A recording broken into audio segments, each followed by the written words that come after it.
পল্লীগ্রাম টিভির শফিক আর সোনালির ভালোবাসার গল্পটা শুরু হয়েছিল খুব নীরবে, এমনভাবে যে প্রথমে কেউ টেরই পায়নি। গ্রামের ধুলো মাখা রাস্তায় সোনালি প্রতিদিন হেঁটে যেত নিজের মতো করে। চোখে থাকত এক রাশ ক্লান্তি, আর মনে জমে থাকা না বলা কষ্ট।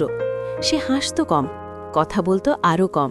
ঠিক তখনই শফিক ধীরে ধীরে তার জীবনে ঢুকে পড়েছিল, কোনো জোর করে নয়, কোনো ঘোষণা দিয়ে নয়, শুধু পাশে থেকে।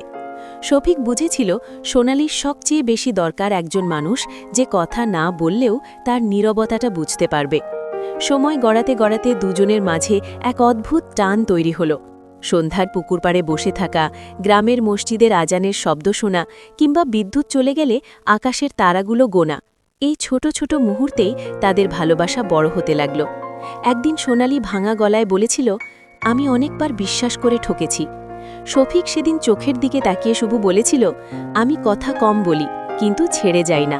এই কথাটাই সোনালির বুকের ভেতর জমে থাকা ভয়টাকে একটু একটু করে গলিয়ে দিয়েছিল।